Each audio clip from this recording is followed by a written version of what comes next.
감사의 글을 인정하라. 그리하면 네 길을 지도하시리라. 잠언 3장 6절 말씀. 아멘. 오늘도 성전에 함께 또 온라인으로 함께 나오신 여러분들을 환영하고 축복합니다. 우리 인생에서 우리가 계획을 짜고 실천을 하기도 하지만 사실 뜻대로 되지 않을 때가 더 많은 것 같아요. 훨씬 많은 것 같아요. 근데 우리가 모든 일을 할 때 기도로서 준비하고 하나님께 지혜를 구할 때 하나님께서 분명히 우리의 길을 지도해 주실 거예요. 설령 내 뜻대로 되지 않는다고 해도 그때 실망할 때가 저도 참 많았는데 지금 돌이켜보니까 오히려 감사해야 되는 일들이라고.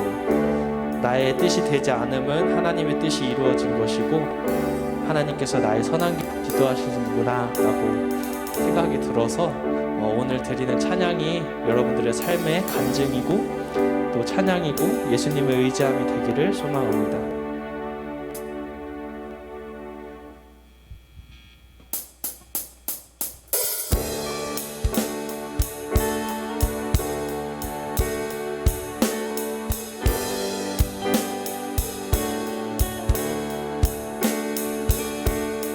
예수를 나의 구주 삼고 성령과 피로써 거듭나니 이 세상에서 내 영혼이 하늘의 영광 누리도다. 다시 한번 예수를 나의 구주 삼고 성령과 피로써 거듭나니 이 세상에서 내 영혼이 하늘의 영광 누리도다. 이것이 나의 간증이요 이것이 나의 찬송일세. 나 사는 동안 끊임없이 구주를 찬송하리로다. 온전히 주께 맡긴 내 영 사랑과 음성을 듣는 중에 천사들 왕래하는 것과 하늘의 영광 보리로다. 이것이 나의 간증이요 이것이 나의 찬송일세. 나 사는 동안 끊임없이 구주를 찬송하리로다. 주 안에 기쁨 누림으로 마음의 풍랑이 잔잔하니 세상과 나는 간 곳 없고 구속한 주만 보이도다. 이것이 나의 간증이요 이것이 나의 찬송일세.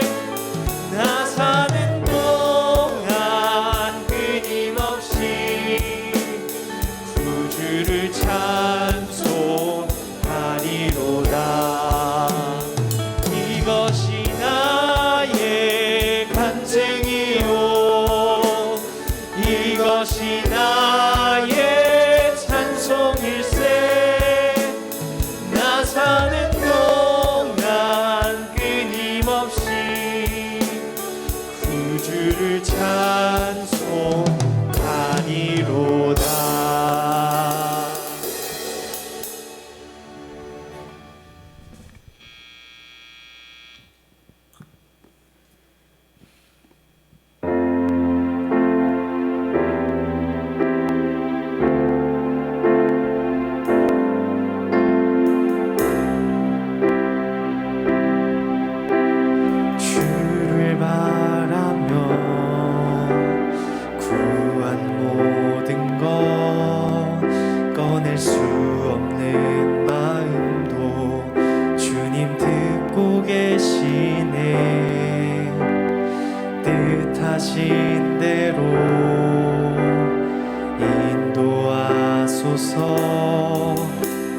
언제나 주님 따르며 그 곁에 거하리라. 주의 인자, 주의 인자는 영원하시니 신실한 주의 이끄심 나는 찬양하리라. 모든 시간을 주께 드리네. 한 걸음 내디딘 삶을 딘 삶 나의 주께 드리네.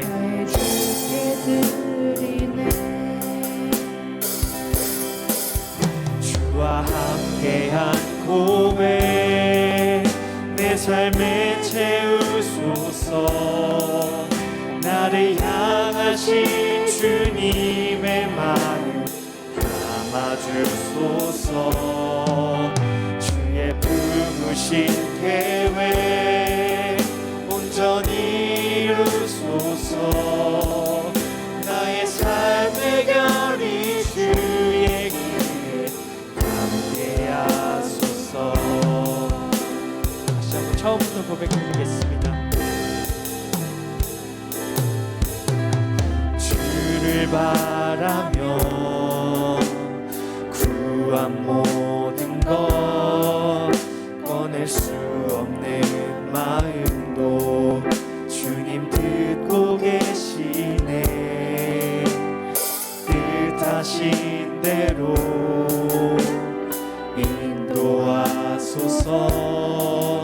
언제나 주님 따르며 그 곁에 거하리라. 주의 인자는 영원하시니 신실한 주의 이끄심 나는 찬양하리라. 모든 시간을 주께 드리네. 주께 드리네. 한 걸음 내디딘 삶을 나의 주께 드리네. 주와 함께한 고백 내 삶에 채우소서. 나를 향하신 주님의 마음 담아주소서. 주의 품으신 계획 온전히 이루소서. 나의 삶의 결이 주의 길에 함께하소서.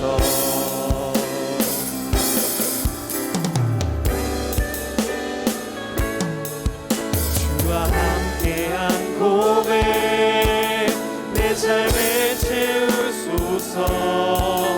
나를 향하신 주님의 마음 담아주소서. 주의 품으신 계획 온전히 이루소서.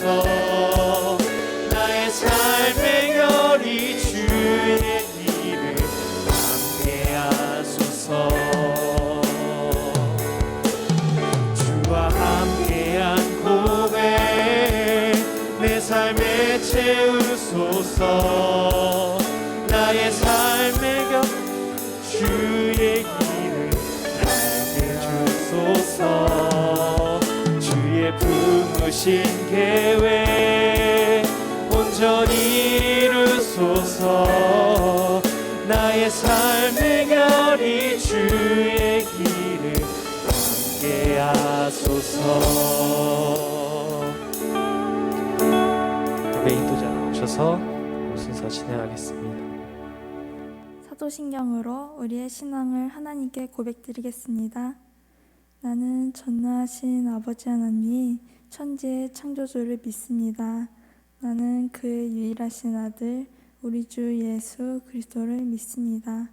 그는 성령으로 잉태되어 동정녀 마리아에게서 나시고 본디오 빌라도에게 고난을 받아 십자가에 못 박혀 죽으시고 장사된 지 사흘 만에 죽은 자 가운데서 다시 살아나셨으며 하늘에 오르시어 전능하신 아버지 하나님 우편에 앉아 계시다가 거기로부터 살아있는 자와 죽은 자를 심판하러 오십니다. 나는 성령을 믿으며 거룩한 공교회와 성도의 교제와 죄를 용서받는 것과 몸의 부활과 영생을 믿습니다. 아멘. 대표 기도자 나오셔서 기도드리시겠습니다. 참 좋으신 하나님, 주님을 찬양합니다. 주님의 귀한 청년들 이 삶을 지켜주시고 청년 공동체로 모이게 하시고 주님 앞으로 인도하여 주신 은혜를 감사드립니다. 지난 일주일 동안 주님을 잊고 다른 것을 더 의지했던 순간들을 회개합니다. 주님을 떠나 헛된 자유를 갈망했던 순간들을 회개합니다. 이 시간 진정한 자유와 행복을 기억하게 하시고 누리게 하여 주옵소서. 가장 선하시고 지혜로우신 주님을 바라봅니다. 주님의 방법과 계획을 기대합니다. 주님의 손을 다시 붙잡게 하여 주옵소서. 혹 주님의 손을 붙잡을 힘이 없는 청년들이 있다면 주님께서 더욱 꽉 붙들어 주옵소서. 주님의 꿈과 계획을 신뢰합니다. 저의 눈에는 앞으로의 삶이 불투명해 보일 때도 있지만 저희들을 향한 분명한 계획을 갖고 계신 주님을 신뢰합니다. 저희들 주님의 꿈을 발견하며 개인과 공동체의 비전으로 삼게 하여 주옵소서. 이 세상을 떠나 본향으로 돌아가는 날까지 승리하는 인생 되기를 소망합니다. 저의 죄성은 너무 강하지만 매번 다시 회복의 길로 인도하여 주시는 주님을 따라 한 사람도 낙오되지 않고 다 함께 주님의 나라에 입성하게 하여 주세요. 오늘 목사님을 통해 들려주실 주님의 계획과 뜻을 온전히 듣기 원합니다. 저희들의 영혼이 깨어날 수 있도록 선포하여 주세요. 이 예배가 주님께 기쁨이 되고 저희의 삶의 반석이 되기를 소망하며 예수님의 이름으로 기도드립니다. 아멘.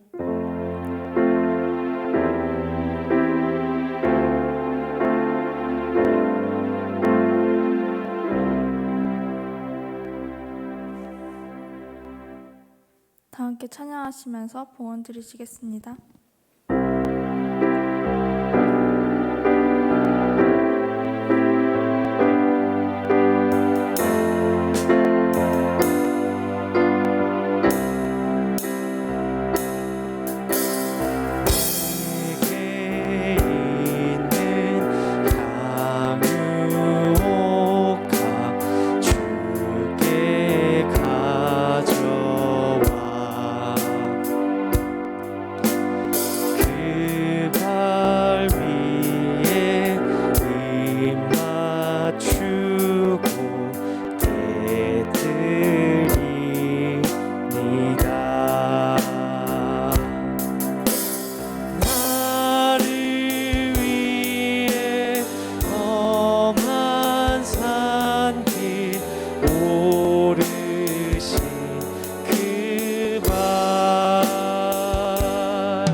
목사님 나오셔서 기도해 주시겠습니다.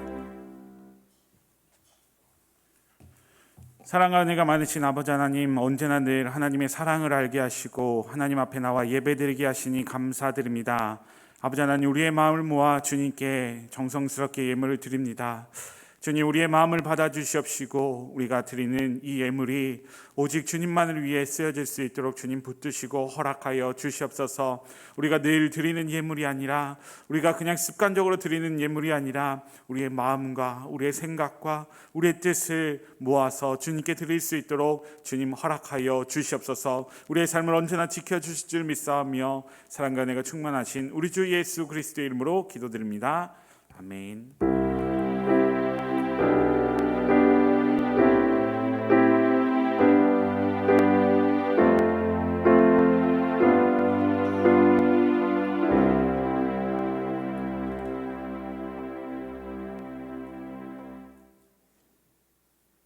오늘 하나님께서 우리에게 주시는 말씀은 마태복음 3장 1절부터 12절 말씀입니다. 제가 가진 성경으로 신약 성경 이면에 있습니다.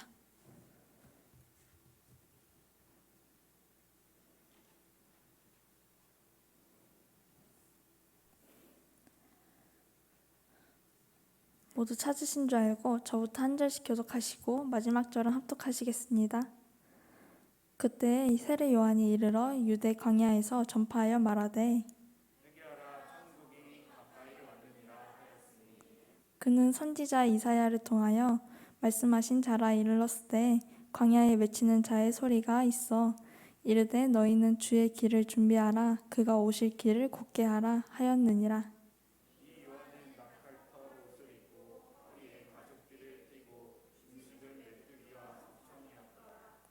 이때 예루살렘과 온 유대와 요단강 사방에서 다 그에게 나아와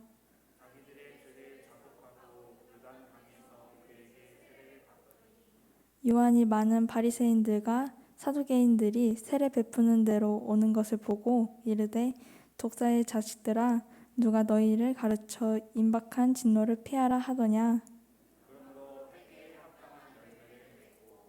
속으로 아브라함이 우리 조상이라고 생각하지 말라.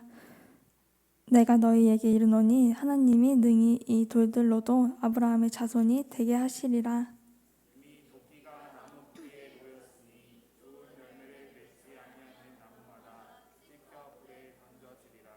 나는 너희로 회개하게 하기 위하여 물로 세례를 베풀거니와 내 뒤에 오시는 이는 나보다 능력이 많으시니 나는 그의 신을 들기도 감당하지 못하겠노라. 그는 성령과 불로 너희에게 세례를 베푸실 것이요. 합독하시겠습니다. 손에 키를 들고 정하게 하사 알곡은 모아 곡간에 들이고 쭉정이는 꺼지지 않는 불에 태우시리라. 아멘.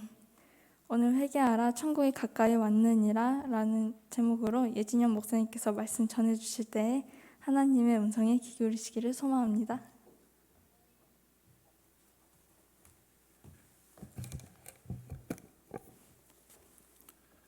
네, 한 주간 잘 지내셨죠?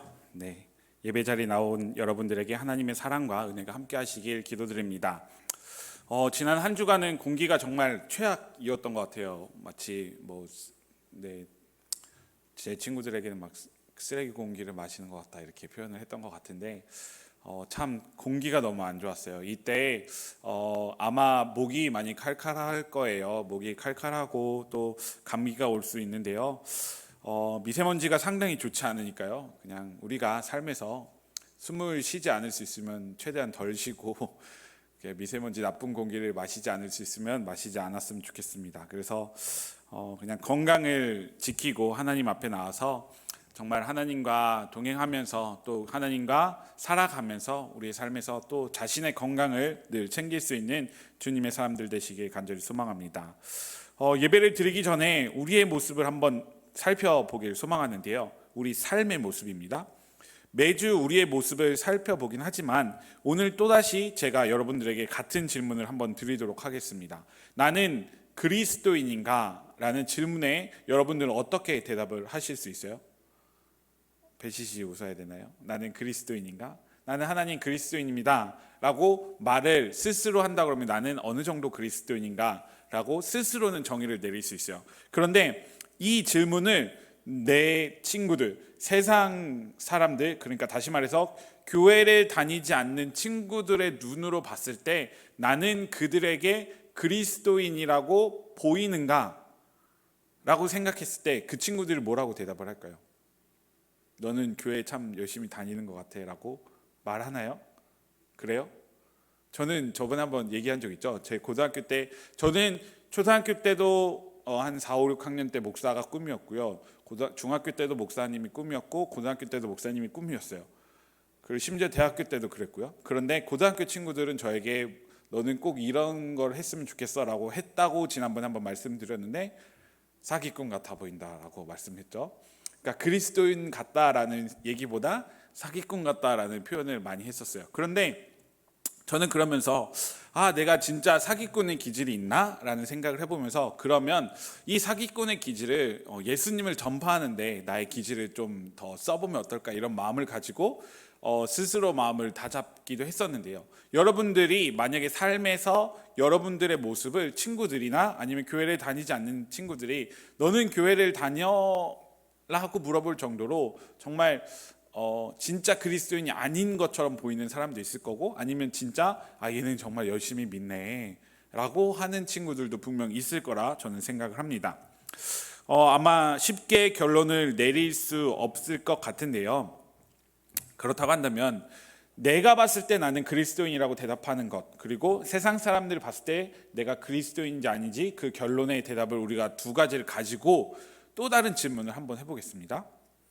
나는 그리스도인으로서, 그리고 세상 사람들이 나를 그리스도인이라고 봤을 때 예수님께서 이 땅에 오신다면 나는 과연 예수님을 구별할 수 있을까에 대한 질문의 답은 여러분들 어떻게 대답하고 싶으세요? 여러분들 예수님을 구별하실 수 있겠어요? 마치 우리가 성경에서 제가 늘 잘 이야기했던 3인칭 전지적 작가의 시점이기 때문에 유대인들이 예수님을 알아보지 못했어요. 그들은 예수님이 와서 이적과 기적을 행하였지만 그들은 예수님이 하시는 일, 예수님께서 이 땅에 오셨다는 일조차 그들은 믿지 않고 결국에는 십자가에 못 박히게 만들었는데, 베들레헴부터 예수님 그 갈릴리 호수 근처, 그리고 예수님이 행하였던 그 3년의 공생애 동안 따라다녔던 사람들은 예수님을 이해하고 예수님을 따라다녔단 말이죠. 그렇다고 한다면 내가 지금 이 세상을 살아가면서 이 땅에 우리가 재림 예수를 기다리고 있는데요, 예수님이 이 땅에 오셨다고 한다면 정말 과거와 같이 사람의 모습으로 우리에게 이적과 기적을 행하는 사람으로 이 땅에 오셨다고 한다면 우리는 예수님을 알아볼 수 있느냐라는 것에 대해 여러분 스스로 한번 생각해 보셨으면 좋겠습니다. 저는 이러한 질문을 제가 목사가 되어진다고 했잖아요. 중학교, 고등학교. 참 어릴 때부터 했던 것 같아요. 나는 이 땅에 예수님이 온다고 한다면 과연 내가 예수님을 알아볼 수 있을까? 과연 나는 나의 신앙에 있어서 내가 교회를 참 열심히 다닌다고 말을 하는데, 라떼는이죠. 제가 중학교 다닐 때는 늘 교회에서 살았어요. 그냥 뭐 월요일부터 토요일까지 뭐 애들이랑 맨날 거기서 하고 놀고 뭐 별일 없어도 놀고 늘 살았던 것 같아요. 그렇게 살면서 친구들이랑 참 교회를 좋아한다라고 표현을 하였는데요. 방학 때는 뭐 늘 친구들이랑 교회 친구들이랑만 놀았으니까요. 그런데 그때도 했던 질문이었는데, 나는 과연 이 땅에 예수님이 오신다면 예수님을 알아볼 수 있을까? 라는 생각을 했었어요. 그런데 그때도 했던 대답과 지금 했던 대답은 똑같은 것 같아요. 저는 결코 예수님을 잘 알아보지 못할 것 같아요. 왜냐하면 내가 성경을 안다라고 생각을 하고 있기 때문에, 나는 하나님의 말씀대로 그리스도인이다라고 생각을 하고 살아가고 있기 때문에 어떻게 보면 우리의 생각을 우리 스스로 가둬놓고 정말 이 땅에 오신 예수 그리스도를 정말 진정으로 바로 알아보지는 못하지 않을까라는 생각을 해봤거든요. 그래서 예수님이 이 땅에 오셔서 어떤 이적과 기적을 행하시거나 아니면 정말 갑자기 과거와 같이 다른 경우로 이 땅에 오셨다라고 하더라도 정말 참 알아보기 어려운 삶의 모습 가운데 제가 살아가고 있지 않았나, 이렇게 생각을 하게 되었습니다. 제가 이러한 질문을 예배를 시작하면서, 말씀을 시작하면서 드리게 된 이유는 바로 이제 얼마 남지 않았는데요, 성탄절이 한 달밖에 안 남았어요. 제가 고등학교 다닐 때는 막 성탄절 전에 거꾸로 100일을 계산해가지고 100일 이때서부터 사귀면 성탄절날 100일이다 막 이런 걸 했었던 것 같은데, 투투라는 것도 지금 있나요? 막 그런 없죠? 네, 그래서 그때 막 그랬던 것 같아요. 그래서 그렇게 해서 성탄절날 100일이다 막 이랬던 기억이 있는데, 아무튼 성탄절이 한 달밖에 안 남았는데요, 다음 주부터는 대림절이라는 그 우리 교회력상 이제 처음 시작이 되어지는 대림절이 되어져요. 그러니까 우리의 달력으로는 1월 달이 해가 바뀌는 해가 바로 1월인데요. 교회력으로 시작했을 때는 12월이 첫 번째예요. 왜냐하면 예수님께서 오셨기 때문에 교회력은 12월부터 시작이 되어지는데, 다음 주부터는 대림절이라고 하면서 4번의 기간을 대림절의 기간으로 갔습니다. 그래서 제가 가능하다면 여기 초를 올리면 좋은데, 4개의 초에 불이 하나 둘 셋 4개가 켜지면서 그 예수님께서 이 땅에 오신 의미를 우리가 다시금 생각하면서 성탄절을 준비하는 시간을 가지면 좋을 것 같은데요. 우리는 성탄절이라고 하면 야기 예수님이 오신 날이라고 생각을 하지만, 그리고 성탄절의 의미를 다시금 생각해보자라고 이야기를 하지만, 많은 사람들이 성탄절이라고 하면 생각하는 것이 있어요. 그리고 우리들의 마음을 뜨겁게 하는 것들이 있는데요. 그것은 뭐냐면 바로 지금쯤일 거예요. 얼마 남지 않았죠? 온 세상을 지금 뜨겁게 하고 있는 블랙 프라이데이, 그렇죠? 블랙 프라이데이 지금 사고 있어요. 저도 메시지가 계속 옵니다.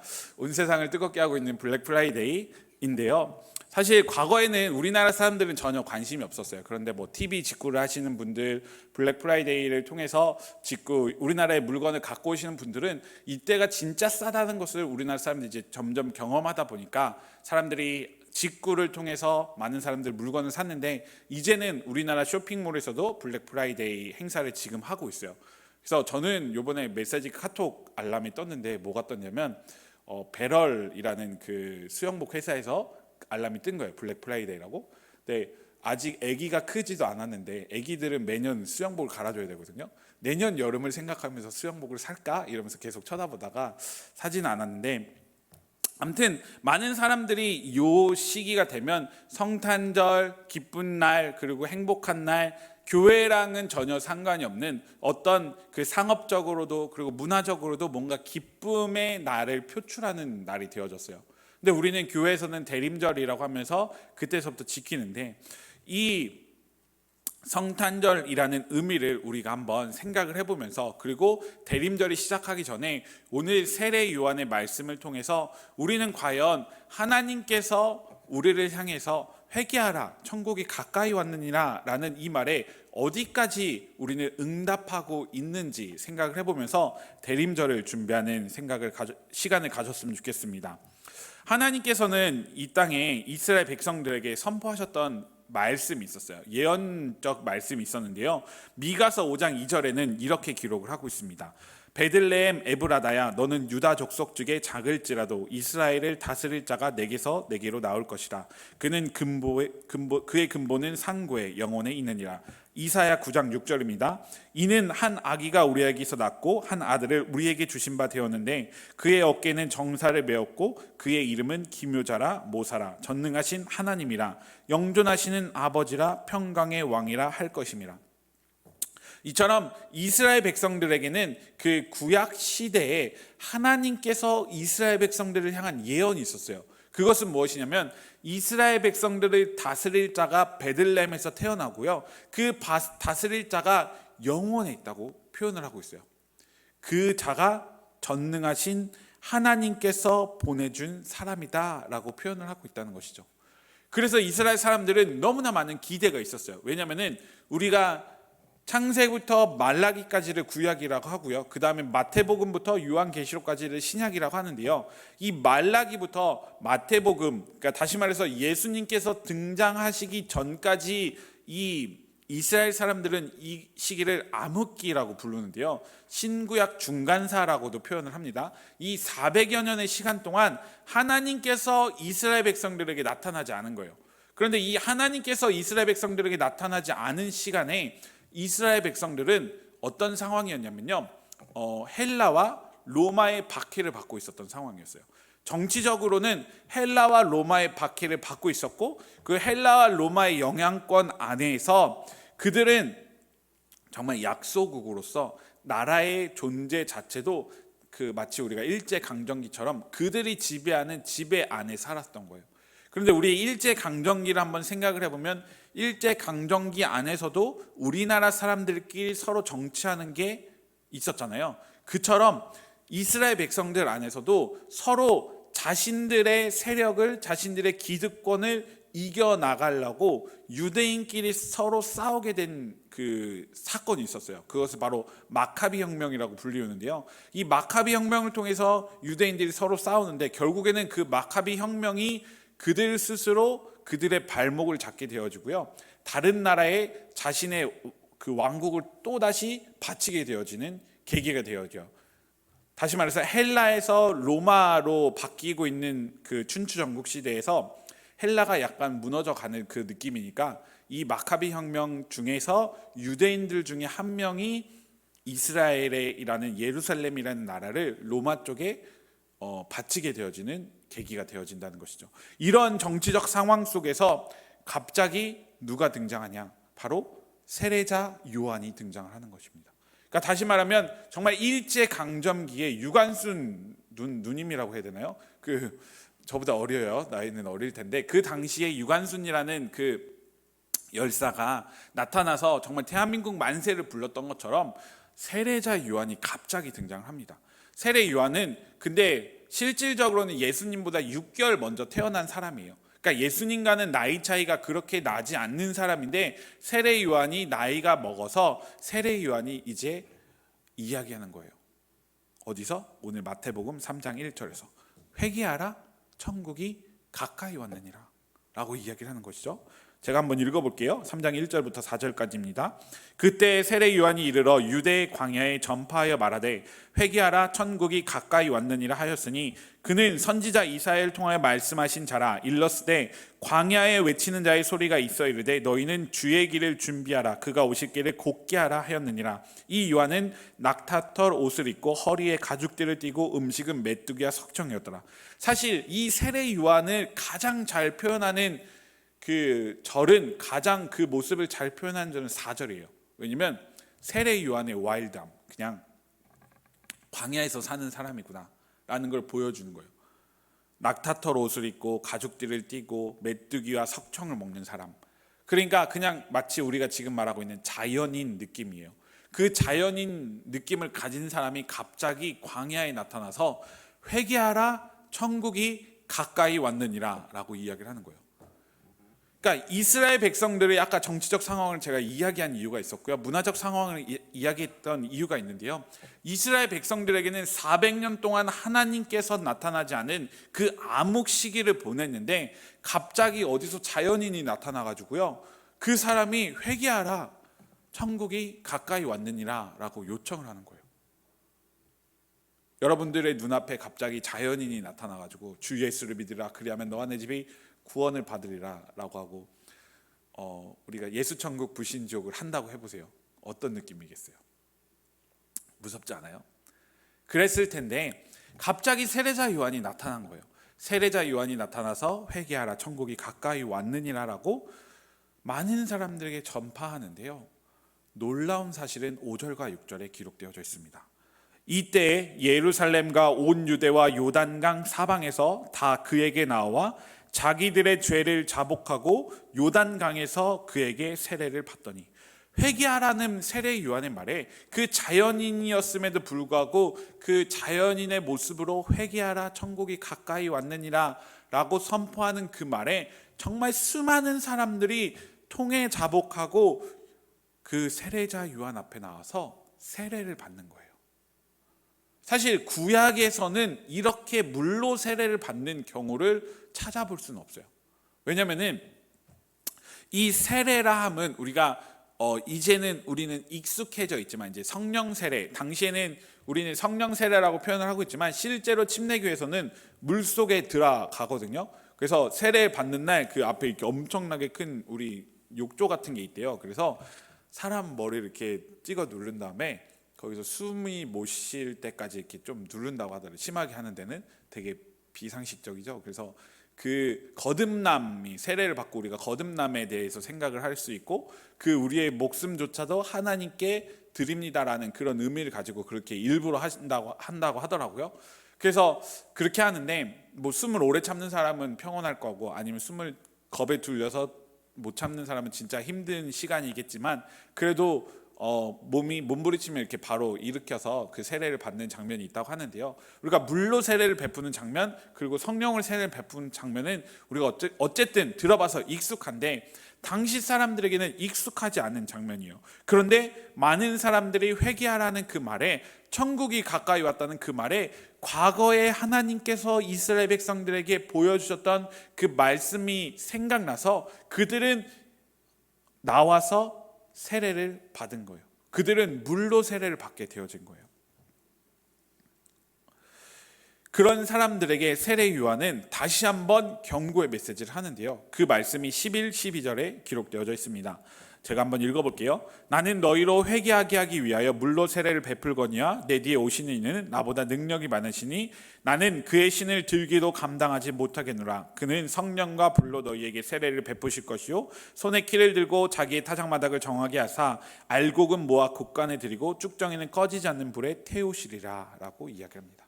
첫 번째 요청은 무엇이었죠? 회개하라, 천국이 가까이 왔느니라 라고 하니 사람들이 다 나왔어요. 그래서 세례를 받았어요. 그런데 두 번째 장면은 무엇이었냐면 너희로 회개하기 위하여 물로 세례를 베푸는데 문제는 내 뒤에 오실 이가 있어요. 내 뒤에 오실 이가 있는데 그는 나보다 능력이 많고 그의 신을 들기도 감당하지 못하는 사람인데 그는 성령과 불로 너희에게 세례를 베푼다 라고 세례자 요한은 이야기하는 거예요. 그러고 나서 그 뒤에는 알곡과 쭉정이를 구분하시는 것에 대해서 표현을 하는데 문제는 이 12절 다음에 13절에 사람들이 나오는 장면이 없는 거예요. 그러니까 세례자 요한이 첫 번째는 회개하라 하는 것에 사람들이 나와서 요청한 응답한 장면이 나오는데 내 뒤에 오실 이에 대해서 그 사람에 대해서 준비하라는 그 요청에 많은 사람들이 응답하였다라는 이야기가 없이 그 다음에 그때의 예수님께서 라고 하면서 이제 이야기가 사건이 전환되어지는 장면이 등장합니다. 이는 허공에 대고 세례 요한이 결국 경고의 메시지로 표현한 것밖에 되지 않아요. 다시 말해서 첫 번째 회개하라는 요청에는 사람들이 응답하였지만 두 번째 내 뒤에 오실 이에 대해서 준비하라는 이 말에는 사람들이 어떻게 요청했는지 나오지 않기 때문에 이는 세례 요한이 그냥 사람들에게 전파만 하였을 뿐 그 사람들이 응답하지 않았다라고 생각해 볼 수 있는 것입니다. 오늘 우리의 모습으로 와서 성경의 문제를 우리의 문제로 비춰본다면 우리는 오늘 성경에서 어떤 문제를 찾을 수 있을까요? 세례자 요한이라고 불리우던 선구자를 목사님들이라고 말한다고 하면 복음을 선포하는 사람이라고 말한다고 하면 그 복음 선포자가 우리 이 자리에 있는 사람들에게 언제나 외치고 있습니다. 회개하라, 주 예수의 날이 가까이 왔느니라. 너희가 교회에 나와서 예배를 드림이 너희가 하나님 앞에 나아오는 것이다. 그러니 너희는 통해 자복하고 하나님 앞에 늘 회개하며 살아가야 된다라고 요청하는 것에 여러분들은 그 요청에 응답해서 지금 앉아 있는 것입니다. 그런데 그 두 번째 요청, 내 뒤에 오실 이에 대해서 준비하라 라는 이 메시지를 우리는 과연 얼마나 응답하고 있냐는 것이죠. 제가 아까 재림 예수를 말했어요. 마치 이단 같죠, 재림 예수 하니까. 그런데 우리는 성경에서 꼭 얘기하고 있거든요. 예수님께서 다시 이 땅에 오신다라고 표현을 하면서 우리 요한계시록에서는 마라나타라고 표현하는 아멘 주 예수여 어서 오시옵소서라는 그 고백을 우리는 찬양도 부르는데요. 세례자 요한이 말하였던 것처럼 정말 우리의 삶에 지금 우리가 살아가고 있는 이 자리에 회개하라 천국이 가까이 왔느니라는 그 말씀에 우리는 나와서 예배를 드리고 있지만 우리는 과연 우리의 삶에 있어서 내 뒤에 오실 예수 그리스도, 다시 오실 예수 그리스도에 대해서 우리는 얼마나 준비하고 있냐는 그 말에 우리는 생각해 볼 필요가 있다는 것입니다. 그 재림의 때를 우리는 얼마나 생각하고 오늘을 살아가고 있는지 한번 살펴볼 필요가 있습니다. 이스라엘 백성들은 세례자 요한의 첫 번째 외침에는 응답하였다라고 말씀을 드렸습니다. 그 이유는 정결함을 받고 자신의 삶에 이익이 있었기 때문입니다. 다시 말해서 회개하라 천국이 가까이 왔느니라 라는 그 말에 그들이 응답하였던 이유는 세례를 받음으로 인해서 회개함으로 인해서 천국에 갈 수 있는 소망을 얻고 천국에 갈 수 있는 자격을 얻었기 때문이었습니다. 그렇기 때문에 그들은 나와서 본인들의 죄를 고백하고 본인들이 정결함을 받았던 거예요. 하나님 앞에서. 그런데 두 번째 요청에서는 이스라엘 백성들이 왜 아무도 반응하지 않았을까요? 그 이유는 내 뒤에 오실 이가 어떤 사람인지도 잘 모르겠는데 내 뒤에 오실 이가 불과 성령으로 세례를 준다고 하는 것도 잘 모르는 거예요. 그런데 그 잘 모르는 사람이 어떤 행위를 할지도 모르는 사람이 이 땅에 오신다고 하는데 지금 나와 이스라엘 백성들 그들과는 전혀 삶의 연결고리가 없었던 거예요. 회개하라 천국이 가까이 왔느니라라고 이야기한 거는 하나님 앞에서 내가 정결함을 받고 하나님 앞에 내가 통해 자복하니까 너무 좋은 거잖아요. 그런데 그 뒤에 오실 일이 어떤 인지는 모르겠는데 하나님께서 예언하셨다라고 표현을 하고 있지만 그 뒤에 오실 이가 나에게 어떤 영향과 어떤 그 직접적으로 관련이 있는지를 그들은 체험하지 못했던 거예요. 깨닫지 못했던 거예요. 그러니까 그들은 그 세례자 요한의 두 번째 메시지에 전혀 반응을 하지 않았던 것입니다. 세례자 요한의 예수 그리스도에 대한 이야기는 그저 뜬구름 잡는 이야기였던 거예요. 나는 물로 세례를 베푸는데 그 뒤에 오시려는 성령으로, 이것 자체가 뜬구름이었고 이스라엘 백성들에게는 어떤 영향력도 미치지 못하는 이야기가 되어졌던 것입니다. 그렇게 그들은 예수님에 대해서 전혀 생각하지 않았고 예수님의 길을 준비하지 않았고 예수님께서 이 땅에 어떤 이유로 오시는지에 대해서도 생각하지 않았던 거예요. 그들이 움직이지 않으니까 하나님께서 예수 그리스도를 통하여서 결국에는 십자가 사랑을 보여주셨어요. 결국에는 부활의 기쁨을 우리에게 알게 하셨어요. 사람의 눈으로, 사람의 생각으로 전혀 상상하지 못하는 일이 그들 이스라엘 백성들 사이에 일어나게 된 것입니다. 하나님께서 주신 선물로, 하나님께서 주신 은혜로, 하나님께서 주신 사랑으로 표현되어진 것입니다. 이러한 모습들을 봤을 때 다시금 우리의 모습으로 돌아온다고 한다면 우리에게 이 성탄절은 어떤 의미가 되어야 할까요? 그냥 다시 예수님께서 이 땅에 오시니 그냥 우리는 회개하라 천국이 가까이 왔느냐라는 이 요청에만 응답해서 그냥 예배의 자리에 나와서 하나님 제가 잘못했습니다, 하나님 그저 제가 예배를 드리겠습니다, 하나님 한 분 홀로 높임 받아 주시옵소서라고 끝나야 되는 것이냐, 아니면 이 사랑을 세상 사람들에게 전하는 사람이 되어야 하는 것인가에 대한 생각을 해볼 필요가 있습니다.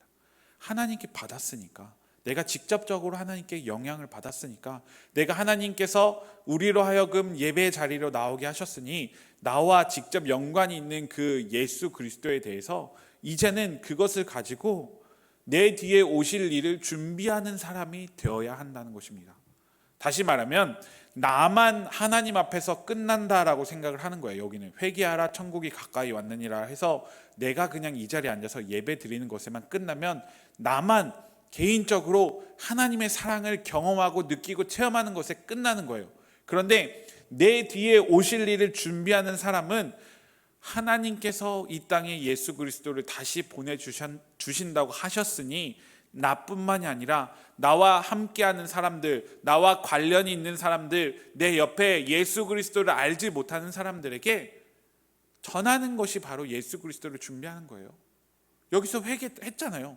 여기서 우리가 천국에 가까이 간다라고 우리는 믿음을 얻었잖아요. 그러니 우리가 이제 준비하는 그 길 위에 섰을 때 우리는 무엇을 해야 되냐? 하나님을 사랑하며 나왔던 것처럼 이웃을 사랑하는 우리의 마음을 표현하고 나아가야 된다는 말입니다. 우리가 오늘 신앙인의 모습으로, 저는 처음에 질문을 했어요. 나는 그리스도인인가? 그리고 세상 사람들의 눈에 나는 과연 그리스도인인가? 그리고 그리스도인이라고 한다면 나는 과연 예수님을 알아볼 수 있을까? 라는 이 세 가지 질문을 엮어서 본다면 우리가 회개하라 천국이 가까이 왔느니라는 이 말을 듣고 우리가 오늘의 삶을 살아간다면 우리는 그저 나만 예배의 자리에 나와서 끝나는 그 삶의 모습으로 끝나는 것이 아니라 내 뒤에 오실 다시 오실 예수 그리스도를 마음으로 준비하면서 하나님의 사랑을 세상 사람들에게 전할 수 있는, 그 사랑을 전할 수 있는 주님의 사람이 되어야 한다는 것입니다. 여러분, 성탄절은 그저 매년 찾아오는 것이긴 하지만 이 성탄절이 나를 통하여서 하나님의 사랑을 전하는 귀한 시간이 되어줬으면 좋겠어요. 나를 통하여서 나는 이렇게 예수님을 믿고 있으니까 이 성탄절은 나에게 특별한데 너도 함께 나와 함께 하지 않을래? 라고 하면서 내 주변에 있는 사람들, 예수님을 알지 못하는 사람들에게 정말 우리가 그 사랑을 전하면서 다시 오실 예수 그리스도를 준비하는 믿음의 사람들 되셨으면 좋겠습니다. 그래서 우리가 이런 마음을 가지고 앞으로 4주간의 대림절 가운데 예수 그리스도를 그렇다고 한다면 어떤 마음을 가지고 기다리면서 우리가 이 이웃 사랑을 어떻게 펼쳐나가야 되는지에 대해서 4주간 동안 제가 말씀을 나눌 건데요. 여러분들 삶의 자리에 돌아가셔서 과연 나는 이 세례자 요한의 요청에 어디까지 응답했을까? 나는 예수님의 길을 준비하는 사람이었나? 라는 생각을 가지면서 한 주간 살아가셨으면 좋겠습니다. 그래서 우리의 마음을 이번 연말을 통해서 그리고 대림절을 통해서 한층 더 성숙시키고 우리의 믿음이, 우리의 신앙이 성장해 나갈 수 있는 주님의 사람들 되시길 간절히 기도드립니다. 기도하겠습니다. 사랑과 믿음의 하나님, 오늘도 우리는 주님의 은혜와 사랑으로 한 걸음 걸어갑니다. 우리의 걸음 속에서 주님의 사랑을 깨닫게 하시고 우리의 삶 속에서 주님의 말씀을 경험하는 믿음의 사람 되게 하여 주시옵소서. 나의 신앙이 우리의 개인의 신앙으로 끝나는 것이 아니라 나만 하나님을 사랑하는 것으로 끝나는 것이 아니라 다시 오실 예수 그리스도를 기다리면서 나의 사랑을, 내가 하나님을 향한 그 사랑을 세상 사람들에게 전하고 세상 사람들과 또는 나와 함께하는 모든 이와 함께 신앙으로 성장해 나갈 수 있는, 신앙으로 준비할 수 있는 믿음의 사람들 될 수 있도록 인도하여 주시옵소서. 이제는 우리 주 예수 그리스도의 은혜와 하나님의 사랑과 성령의 교통하심이 우리의 삶에 함께 하시어 우리로 주님의 말씀을 깨닫게 하시고 우리로 다시 오실 예수 그리스도를 기대하며 아멘 주 예수여 어서 오시옵소서라고 고백하기를 소망하는 예일 청년 공동체 위에 이제부터 영원까지 항상 함께 하시기를 간절히 축원하옵나이다. 아멘.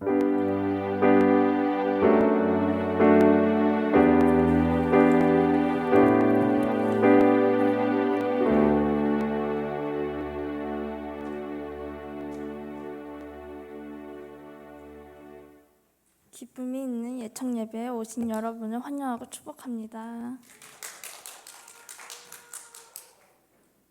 네, 계속 광고하고 있죠. 위드 코로나 시대를 준비하면서 11월부터 하반기 청년부 신방을 계속하고 있으니까요. 많은 신청해 주세요. 그리고 오늘부터 순모임이 다시 시작되니까요.